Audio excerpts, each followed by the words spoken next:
Hey, I want to talk today about trauma bonds. Trauma bonds is a term that we hear quite often. I think most of the time it's used pretty appropriately, but I wonder if many of us really understand what it's about, why these relationships are so addictive and attractive. So I want to chat about it a little bit and give you a resource if you need more information. Have you ever been in a relationship before where you know it's unhealthy, you know it's not really good for you, but like you just can't stop? You just keep going back. There's something about them. You just feel like you feel this pull inside of you that you can't get enough.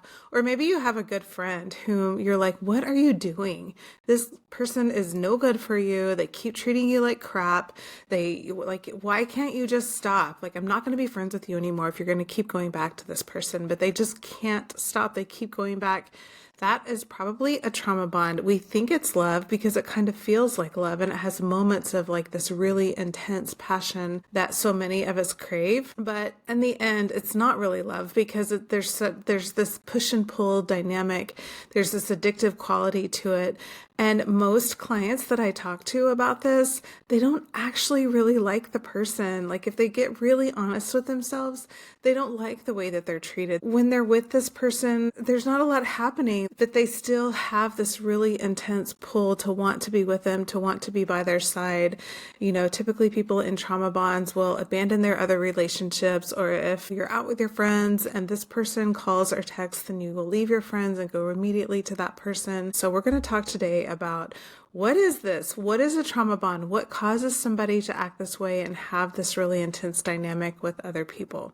All right, so the basic definition of a trauma bond is that it's a deep emotional attachment formed when somebody is inconsistent, manipulative, or even abusive at times. So we're going to talk a little bit about what's going on here and why people feel so attached and connected to somebody who's also really hurting them.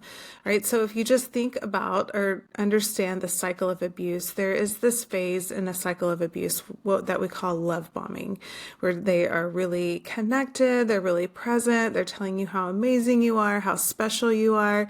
And anybody who has any sort of sense of like lack of self-worth or unsure if they're beautiful or unsure if they're worthy or enough, and let's face it, we all have these moments, right? So we're all a little bit susceptible to this, but if you are particularly susceptible to feeling like you aren't quite good enough or that you're not quite worthy, if somebody comes along and is telling you you're amazing, you know, that you're beautiful or you're super handsome or you're so smart, like I can't believe you're so amazing, like how are you still single? And this person is just like so present and connected with you, of course, it feels really good. It feels really satisfying.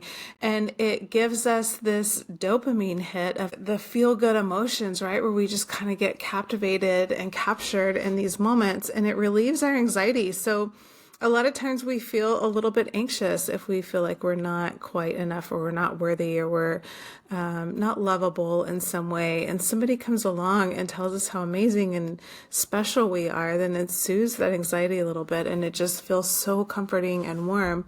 And it creates this bond with them. But what happens over time is the next phase of the abuse cycle is what we call the devaluation stage, the critical stage, where they start sort of criticizing you or cutting you down or making fun of you or ghosting you, ignoring you for short periods of time. And this creates a lot of anxiety and fear. It circles us back to the feeling we had before we even met this person. Like, am I really enough? Am I worthy? And so we begin to second guess the connection that we have with them. And we begin to feel really scared and vulnerable and upset because our biggest fear is coming true, that we may not be acceptable and worthy and lovable. So just about the time that we kind of detach and kind of self-protect and go into this place of, okay, never mind, it's like this person can sense that. And so then they step back in and they're like, I'm here. It gives this rush, what we perceive as love and acceptance. And again, it's that dopamine, that feel good energy that's coursing through our bodies. And oftentimes, I think this is what's so confusing for so many people, is the chemistry is really strong. And so maybe you're having really amazing sex with this person, or maybe you're just laughing a lot or having a good time. But as the relationship plays out, the push and pull becomes so exaggerated and so dynamic that the good times don't really feel that good anymore. Like I said, like most of my clients will say, it's not even really that fun to be around them anymore. I don't even really enjoy it, but yet I still can't help myself. Like if they need or want something from me, or if they want to be around me, like I cannot live without their attention and their connection. And so this cycle just continues to repeat itself. This is something that we can get stuck in, and it's really, really, really hard to get out of it because we think that the connection that we feel is love, and often feels like if I get out of this, then I'm not going to have anybody. I'm not going to be anybody to anyone. I'm going to have nothing. And as a human, as a mammal, this is like the worst feeling that we can have. And so we get stuck into thinking like that this is what love is. This is what connection is. Love is connecting, but love also hurts. And for many of us, this is a pattern that's repeated from early relationships, early childhood. I don't know anybody who's in a trauma bonded relationship who doesn't have a history of some trauma, relational trauma, either with a parent, a primary caregiver, somebody who was really important to them. They have a trauma history. And so our nervous system begins to think that this is what love is. This is what connection is. And the only way I can really get the attention and affection that I need is to also tolerate the disconnection and the ambivalence that I experience. And so we get stuck in these push and pull relationships. So if you have a friend who's stuck in this, or if you're stuck in it and you're like, I just don't understand why you can't just stop. I don't understand why you can't just walk away. I don't understand why you can't just end it and then have either nothing at all or a healthy relationship where it's just really stable and consistent. And there's a few reasons for that. One reason is, like I said, this is a pattern that's been repeated over time, and you think that that's what love is. So you just accept the fact that in order to have love and connection, I also have to have disconnection, abuse, or this phase of like putting up with their BS. Another reason is our nervous system is addicted with the dump of dopamine that comes after the rise of the cortisol. So the deprivation that we experience within our body and the stress hormones that come up, once we do get love and attention again from this person, then the dopamine dump that our body experiences feels so good. It's like a high.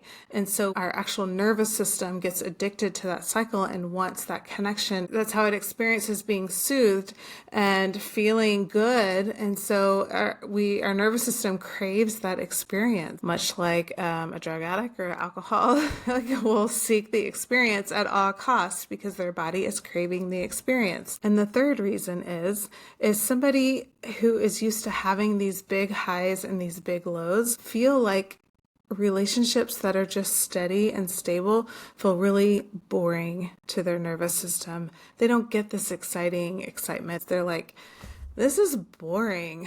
Why would I want to just hang out with somebody and not have this rush of excitement? And even the lows, it feels bad, but it's intense. It's like intense emotion you're feeling when they're in the worst of times, and these intense emotions that you're feeling in the best of times. And we get captivated by these big emotions. But what we don't understand is that when you're stuck in these trauma bond loops of big, exciting emotions and big emotions that are painful and hurtful, we get stuck. We can't really grow and develop through that. There's no depth.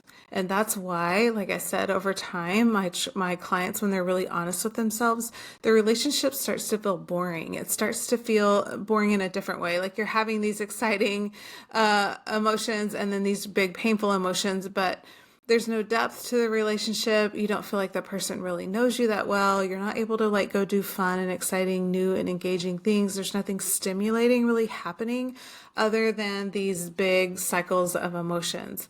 Versus having a stable, steady relationship with somebody who's consistent and calm and whom you can really get to know. It's what we call a slow burn. It can feel boring in the beginning, but over time, the depth of connection that you can experience with somebody who's safe far surpasses anything you could ever experience in a trauma bond.